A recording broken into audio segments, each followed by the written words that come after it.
We're back to the Neil Haley show. And, I'm excited about this guest because anybody that, is able to tell a story excites me. And especially when it's a story that no one gets to really tell. So my guest today is Jennifer Takaki, and she's going to talk about photographic justice, the Corky Lee story. How are you, Jennifer? And thanks for coming by.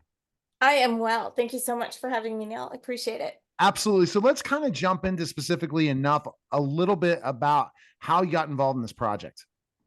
It was actually completely random. I wanted to do, my background is in journalism. I'd wanted to do kind of these 5-minute vignettes of people who had a singular vision. I really felt like those people had something to say, and I really liked the commitment. And so I just had decided that when I found these people, one of the other rules was that I'd let it happen organically. So there would be no research. It would just be me following them. And yeah, it happened upon Corky because I was at an event and he happened to be the closest person to me when the event ended and I asked where the bathroom was. And he started to tell me he knew where the men's was, but didn't know where the women's was. And I said, if you tell me where the men's room is, I'll know where the women's is. Then he gave me the history of the building and how it used to be, it was built in yada, yada, yada. And it used to be an all boys school and it could be on a different thing, on a different floor. And I said, just tell me where the men's room is. Who are you? And he's like, I'm Corky Lee. And then he proceeded to take me there and he told me all these like great stories and honestly, like I was just hooked. He had such interesting things to say. I knew that this was someone I wanted to figure out what made him tick. Okay, so basically figuring out what made him tick, you just love the historical background that he brought to the table and what he went through in life to get to where he was, right? With the struggles and the challenges and everything. I didn't know about any of that. I mean, I Really? knew that this guy was I did not know him. I met him on the way to the bathroom. Like I'd never heard of him. I didn't know a lot about AAPI history, frankly. He just happened to be this person that just really, and he just was so unique in his perspective of life. He was a American history major and he just felt like there were parts of history that were missing, and he had devoted himself in his passion to following in all the curricular activities of Asian Pacific American Islanders, and he wanted to get those stories into mainstream media. So he was like this one-man band who just decided that that was what he wanted to do, and so that's what he dedicated 50 years of his life doing. Wow. And once you got to after you thought he was interesting as a journalist, you started asking questions and you're like, okay, I got to do something with this, right? Yes, absolutely. And when I say extracurricular activities, let me just like clarify that because I just meant like he followed like protests and celebration Mm-hmm. and, and all these different things that were happening. Also, just the daily, everyday lives of people in his community, and in Chinatown, particularly in New York. But really, he had gone to major significant events all over the U.S. So Corky really was this one person who had decided he could make a difference with this camera, and he literally did it one picture at a time. As a journalist, how much do you know the background of photographers? And because if you're especially if you're in print journalism or even in certain ways, you're going to have to really have a photographer makes a story in so many ways. I'm sorry, how Your much background as a I have journalist, experience? like working with lots of photographers before and Oh, never. understanding I've never worked with a real photographer. never. Oh my, wow. Okay, so Yeah, that Cricket is just unique in every way. absolutely. So, in I guess to know the stories that photographers tell and how amazing they are when you see their photographs, it really can tell everything. And I think that's what this documentary brings to the table is that photos tell life, tell stories, tell struggle. And the way he was able to photograph it can and without words can tell a story, right? Absolutely. Corky's photos helped change the American landscape through his lens. And he really did it because he saw these events that were missing, these stories that were missing from his beloved community, and he really felt it was important to be there.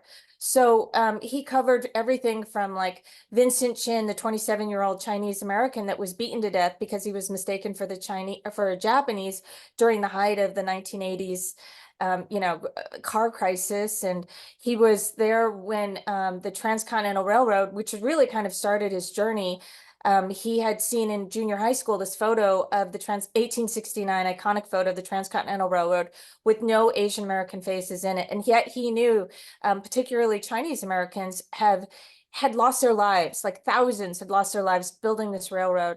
And I think it just like simmered in the back of his head until he got into his 20s when he became a community organizer, grabbed his camera, and started to realize that photos could make change.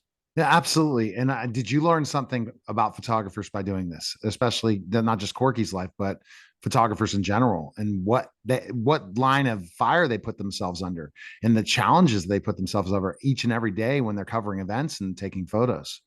Oh, absolutely. I mean, I think that, whether you're a photojournalist or a news reporter or wherever you are, I mean, I think every day that's, you are putting your life in danger. It doesn't matter if you're like following a huge international story, or even as we've seen in today's world, like a domestic story. I mean, to put yourself out there to say that this is important and it matters, and you're gonna take a stake in whatever that story is. I think that those are important messages. What did you learn most about being part of this documentary? I think Quirky was for me like I loved his commitment. I loved that he was so passionate about what he covered, and he truly believed that he could make a difference. He didn't do it for payment. This man was Oh, a guy wow. who just did it because he cared and he knew it was important. I think that one thing I've learned is that there's a Quirky in every community, and not just like, Quirky was unique in that he was so committed to so many people and he did it for so long. But every community has these kind of underdog heroes who are always doing the good fight, the good work. And I think that we need to provide, like, support to them, love to them, give them, even just like let them know that they're making a difference and figure out who those people are. I think that that was an important message. Corky was so well known in the community, everyone knew him, and yet no one knew him, right? I mean, he was so present. He was like, one of the figures in one of the interviewees in the film says that Corky was so constant, he was almost invisible. And it wasn't until he died that people realized the impact that his photos would have, that he had.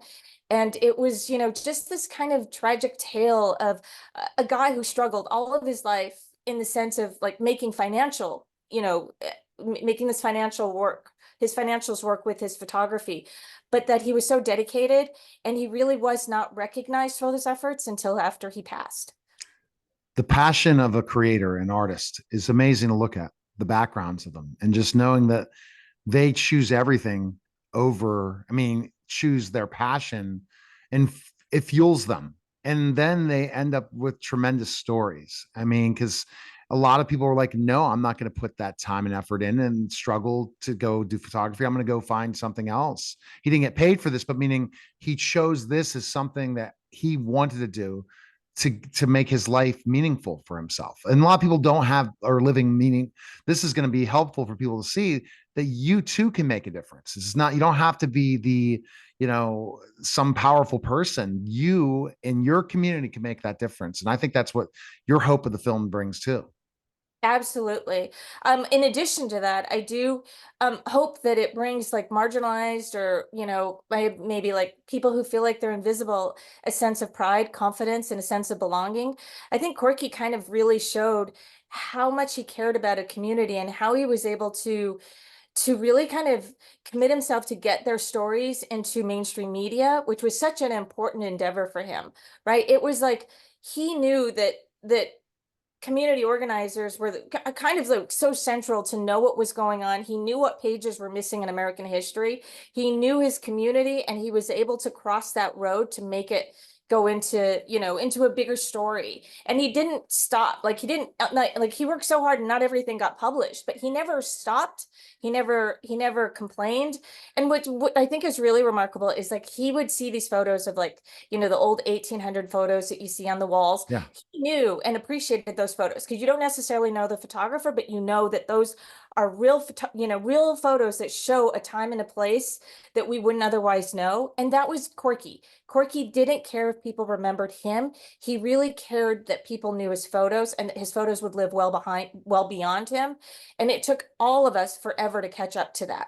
That's why Corky was doing it. He was creating this very huge archive of photos that would be able to tell stories of the AAPI community for generations to come. I think so. And I think it also teaches people that are marginalized or anything. Yeah, everyone has a story. And Mhm. Jennifer, we all can be journalists of our own life story. And we have to document that because regardless of where we are in life, we have a story that somebody would love to hear told. And especially in our experiences, it makes us want to know, are we living a life that can be, our story can be told? And we make a difference in whatever role we have. And I think this is what this will bring to the table is, wow, what a tremendous story he told for so many people, but the people in the photographs, history, all of that is so powerful. I mean, I could just, I'm envisioning these photos and seeing how it really told stories that people that can't come to New York City, can't come to these events, are able to go back and look at these photos and say, oh, I feel like I was there. Porky is such an engaging character, and I think because of him, you care about the issues he cares about. But it's the same like you, right? I mean, here you are interviewing me and all of these different people, but you're highlighting people who all have these different stories to tell. But you're that person that kind of, tells those stories and helps to get it to a larger world. And I think that, that's also what Corky felt. Like he wanted to take those Right. photos so that he could tell his community stories. This But is my passion, and I wish when I've done it about 15 years and over 20,000 interviews, and it's all independent, it's all me. I don't work for another company, and I do it for the passion. Every day, I will not turn down an interview because I want to, and everyone has a story. And yeah. everyone needs the platform to tell that story in so many ways. People are going to be able to check this out in theaters this week, right? And then also on PBS after. Kind of tell us where we can check this out. So it will be on PBS beginning May 13th. Check your local listings in New York and well in the East Coast it'll be on at 10 p.m. But yeah, definitely check your local listings because it will vary from region to region. But yeah, Neil, I thank you for everything you do. I do think it's a work of passion and you also have to be good at it to get people to watch and listen. And I think that all that matters. And both you and Corky kind of shared that spirit. That's exactly. And it's just something because all my stuff's going to live on.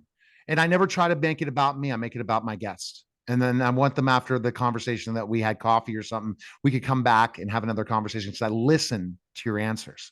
It's so important. It's the follow up question for a journalist that makes the best journalist. If they don't ask and listen to what the true passion and story is, they just go to the next question and they miss the story that someone could tell. Appreciate it. Absolutely.